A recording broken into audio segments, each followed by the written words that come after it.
Hola, en este video vamos a ver el tema deducción.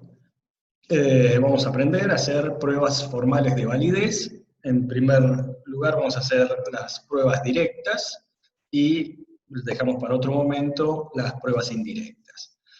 La deducción consiste en construir demostraciones que son pruebas de que una fórmula Q se deduce de un conjunto de premisas, P1, P2, Pn, y esta prueba consiste en una secuencia de líneas tales que cada una de ellas es o bien una premisa o bien la consecuencia de aplicar una regla de inferencia o una equivalencia sobre alguna de las líneas anteriores, siendo la última línea la que contiene a Q, la conclusión a la que queremos llegar. Ya lo vamos a ver con algunos ejemplos. Lo que vamos a ver ahora, en primer lugar, son las reglas de inferencia que vamos a manejar. ¿Qué es una regla de inferencia? Bueno, básicamente es un esquema de razonamiento válido. Y estos esquemas nos dicen que si tenemos determinadas fórmulas que tienen una determinada forma, entonces podemos obtener una nueva fórmula con otra forma determinada.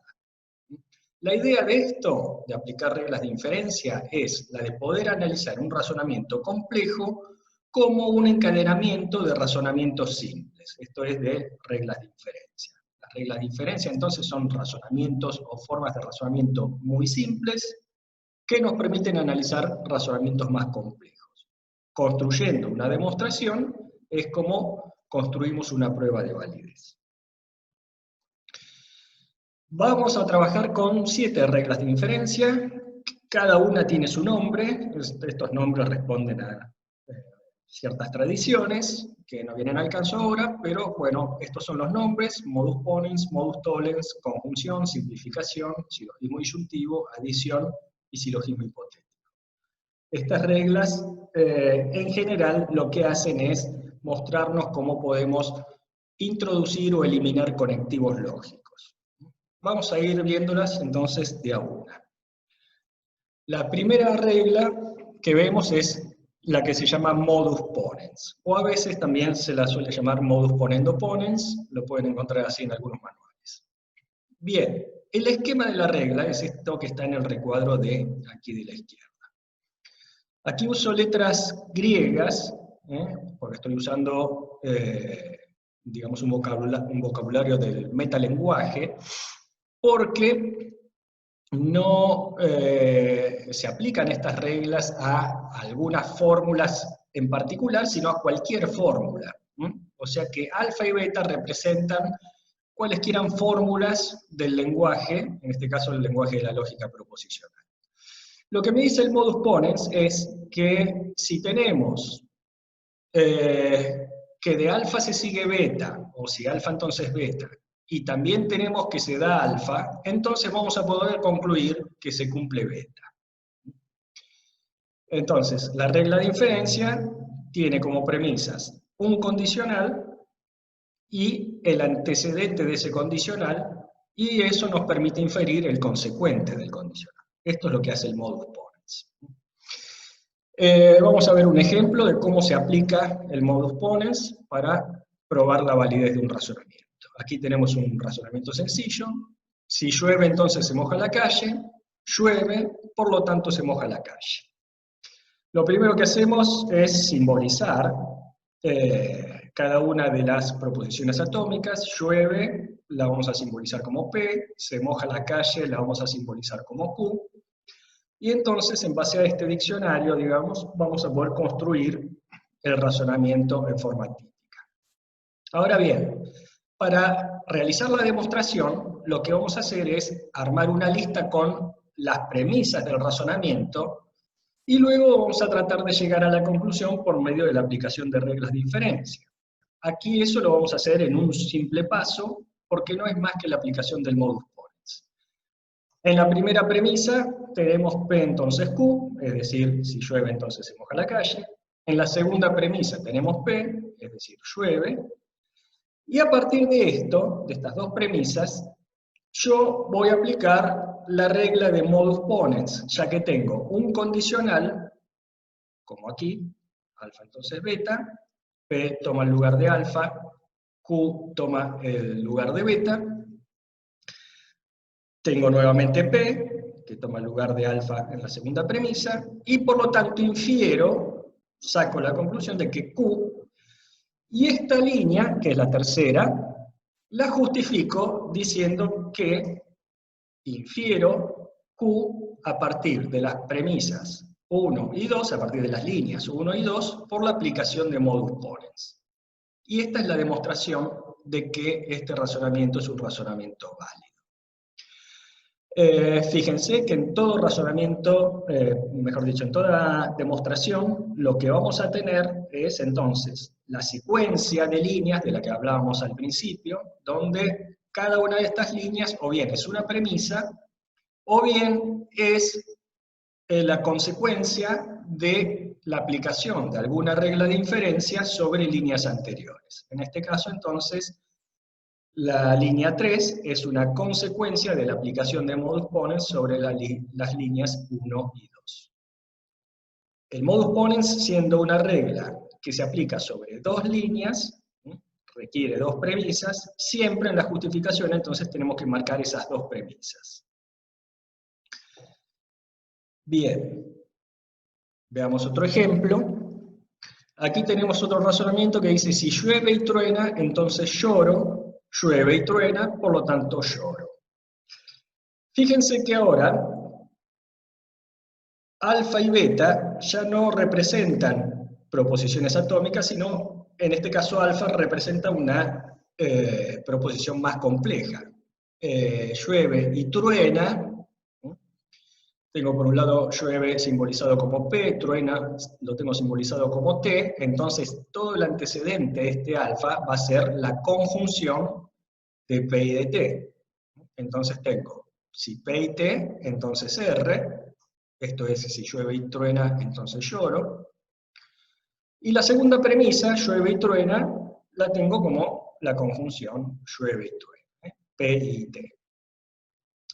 Entonces, aquí también podemos aplicar el modus tollens, ya que tengo, perdón, el modus ponens, ya que tengo el condicional, por un lado, y el antecedente de ese condicional, por otro lado. Entonces voy a inferir el consecuente de ese condicional. Otra vez aquí, entonces justifico esta línea tercera como la consecuencia de aplicar modus ponens en las líneas 1 y 2. Esta es la justificación. Bien, la segunda regla que vamos a ver es la llamada modus tollens. El esquema de esta regla, aquí en el recuadro,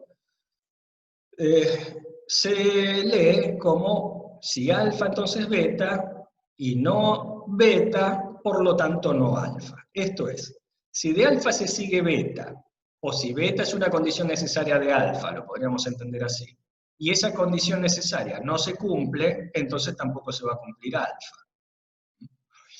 Entonces, en el modus tollens tenemos siempre un condicional y la negación del consecuente de ese condicional, esas van a ser las premisas, y como conclusión vamos a obtener la negación del consecuente. Vamos a ver este ejemplo, si llueve entonces se moja la calle no se moja, luego no llueve. Entonces las premisas van a ser, si P entonces Q, según este diccionario, si P entonces Q, no Q, entonces por la aplicación de modus tollens en 1 y 2 vamos a obtener no P. Aquí tenemos otro ejemplo, al igual que antes, vemos que alfa puede representar cualquier fórmula, en este caso, por ejemplo, la fórmula molecular P o T, P disyunción T. Si llueve o truena, entonces lloro, o sea, si P o T, entonces R. No lloro, segunda premisa, no R. Y luego voy a probar que no llueve o truena, o sea, no es cierto P o T. Y esto simplemente lo demuestro justificando que esa línea se obtiene a partir de 1 y 2, de las líneas 1 y 2, por la aplicación de modus tollens. Aquí se ve que tenemos entonces el condicional, la negación del consecuente de ese condicional, y sacamos como conclusión la negación del antecedente.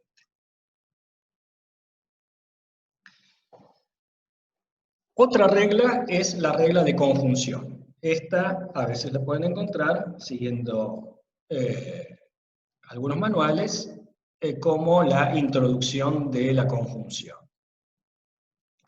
Simplemente lo que dice es que si tenemos dos fórmulas, alfa por un lado, beta por otro lado, entonces podemos construir la conjunción de esas dos fórmulas, ¿no? Si alfa es verdadero y beta es verdadero, entonces va a ser verdadero alfa y beta. Bien, aquí tenemos un ejemplo. En este ejemplo no aplicamos solo conjunción, sino que vamos a ver cómo podemos empezar a encadenar distintas reglas de inferencia. Acá dice, si llueve y truena, entonces lloro. Llueve, truena, luego lloro. O sea que aquí tenemos tres premisas. Si llueve, si llueve y truena, entonces lloro. Llueve y truena. Esas son las tres premisas. La conclusión va a ser lloro. Entonces, premisa 1, P y T, entonces R. Premisa 2, P, o sea, llueve. Premisa 3, T, o sea, truena. Voy a demostrar que la conclusión lloro es válida. Ahora ya no lo hago en un simple paso. Acá necesito hacer más pasos. Y esos pasos requieren de analizar cómo algunas conclusiones intermedias me van a llevar a la conclusión final que yo quiero, que es lloro, o sea, R. Entonces, en primer lugar, yo puedo pensar esto como, bueno, esto es un condicional y puedo pensar que siendo un condicional puedo aplicar un modus ponens para así quedarme con la conclusión R. Recordemos, el modus ponens me dice que si yo tengo el condicional y consigo el antecedente de ese condicional, entonces podré conseguir también el consecuente de ese condicional, que en este caso es lo que yo busco, va a ser mi última consecuencia. Entonces yo me pregunto cómo puedo construir el antecedente de ese condicional, cómo puedo conseguirlo. Bueno, si tengo como premisas 2 y 3 a P y a T, armo la conjunción con esas dos, que es lo que nos enseña esta regla. Tengo P, tengo T, por lo tanto tengo P y T, y eso lo justifico diciendo que la conjunción la construí con las líneas 2 y 3, como está acá. Y una vez que tengo entonces esta conclusión intermedia, ahora sí voy a usar esta línea junto con alguna otra línea para conseguir R. En este caso, voy a volver a la premisa 1, donde tengo P y T, entonces R. En 4 tengo P y T, o sea, el antecedente de ese condicional. Por lo tanto, voy a poder inferir R, que es el consecuente del condicional. Y esto lo justifico entonces diciendo que apliqué modus ponens en las líneas 1 y 4. En este condicional y en este que es el antecedente del condicional. Y aquí se ve entonces otra vez esta idea de que la demostración es una secuencia de líneas donde cada una o bien es una premisa o bien es una consecuencia de la aplicación de alguna regla de inferencia sobre líneas anteriores.